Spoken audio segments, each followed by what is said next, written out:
Boas-vindas a esta análise detalhada. Hoje a gente vai pular direto para um dos maiores e mais profundos mistérios de toda a teologia bíblica, a verdadeira identidade dos filhos de Deus escritos lá no capítulo 6 do livro de Gênesis. Olha, esse é um daqueles textos fascinantes que tem intrigado estudiosos há milênios. E a forma como a gente interpreta essa passagem não é só uma curiosidade histórica, tá? Ela molda diretamente a compreensão sobre a doutrina da corrupção humana e a necessidade absoluta de redenção. Então pensem nesse estudo como um guia, estruturando informações complexas para deixar tudo totalmente acessível. Vamos nessa! Para organizar a nossa investigação, o roteiro passa pelo mistério de Gênesis 6, depois a gente analisa a visão dos anjos caídos, a visão dos governantes humanos e a visão da linhagem piedosa. Por fim, vamos fazer uma análise canônica e linguística e tirar a aplicação prática disso tudo.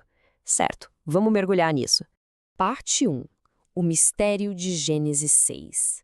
Pensem nesta análise como uma verdadeira história de detetive teológico, buscando entender a origem de toda aquela degradação moral que aconteceu antes do dilúvio. E aqui está o grande enigma. Quem são exatamente esses filhos de Deus?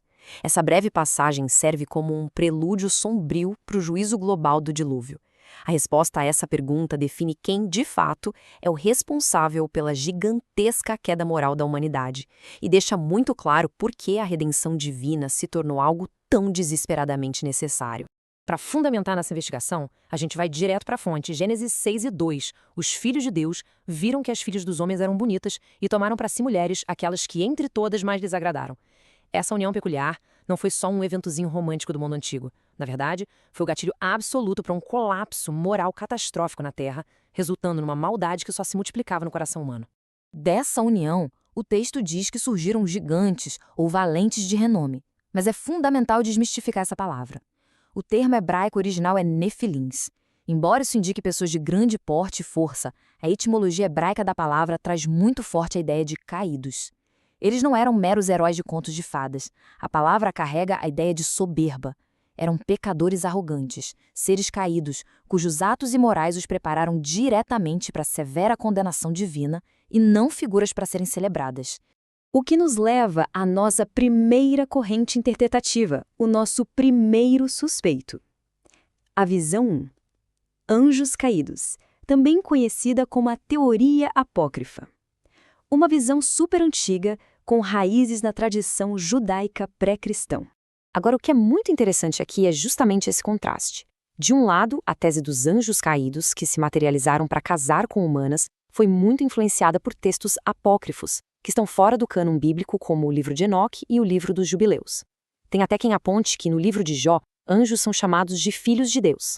Mas do outro lado, num verdadeiro debate teológico, a gente tem o contexto canônico.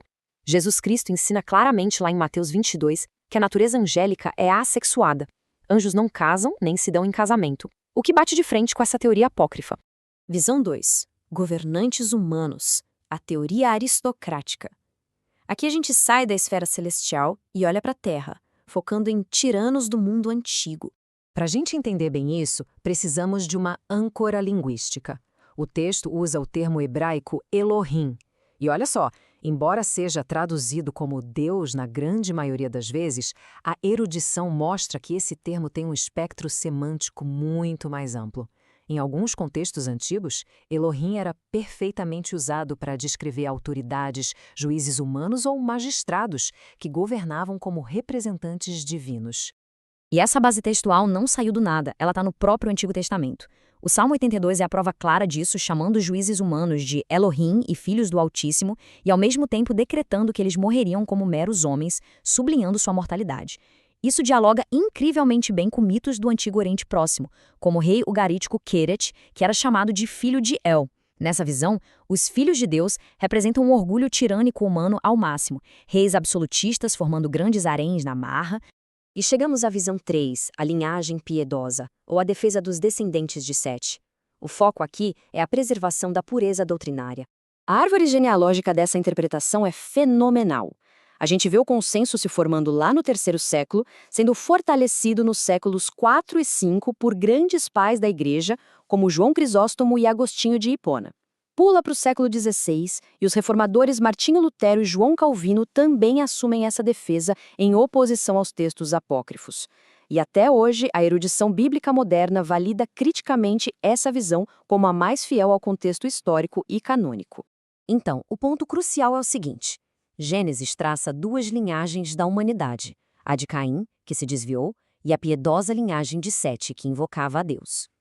Quando esses fiéis descendentes de Sete começaram a formar casamentos mistos com as filhas infiéis de Caim, guiados apenas pelas aparências, deu-se a mistura.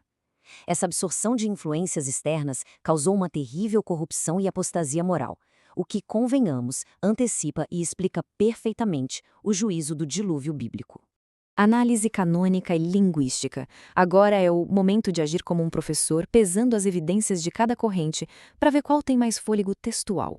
Isso aqui ilustra de forma simples e brilhante os argumentos centrais e suas implicações teológicas. Pensa bem, se a teoria dos anjos estiver certa, a culpa da corrupção recai sobre seres celestiais, muda a doutrina do pecado. A visão dos governantes destaca a soberba tirânica, mas a linhagem piedosa enfatiza a apostasia moral do próprio ser humano, mantendo o conceito bíblico de responsabilidade humana prevalecendo sobre qualquer influência mística externa. E para refutar a visão angélica usando o cânon de forma técnica, a gente tem 3 pontos fortíssimos. Primeiro, o julgamento de Deus no dilúvio caiu sobre a humanidade, não sobre anjos. A responsabilidade é humana. Segundo, sim, 2 Pedro e Judas no Novo Testamento citam anjos rebeldes presos, mas separam isso dos pecados sexuais de Sodoma, são rebeliões distintas. Terceiro, a própria linguagem do Pentateuco, em Deuteronômio 14:1, chama os israelitas humanos explicitamente de filhos de Deus. A evidência canônica de verdade está toda voltada para o ser humano. Aplicação ética e pastoral. Um alerta para hoje. Saindo da erudição textual, vamos focar no que isso ensina para o coração do crente hoje. O grande impacto prático para a ética cristã atual é este. A gente tem responsabilidade total pelo pecado. Não dá para culpar anjos ou forças externas. A ruína da linhagem de Sete é um modelo e um alerta moral severo contra concessões mundanas e casamentos com alianças mistas que destroem a pureza doutrinária. É um lembrete pastoral fortíssimo sobre evitar influências corruptoras externas e sobre o quanto a humanidade, em qualquer época, necessita desesperadamente da redenção divina. O que nos deixa com um questionamento final muito profundo. A narrativa de Gênesis e do dilúvio mostra que quando a linha da fidelidade moral se mistura com o mundo ao redor, a queda é certa. Avaliando essa realidade histórica, como é que o cristão hoje está mantendo seu testemunho fiel, preservando convicções sólidas no meio de uma sociedade cheia de concessões e corrupção moral? É uma reflexão vital para a ética e para a conduta diária. Até a próxima análise.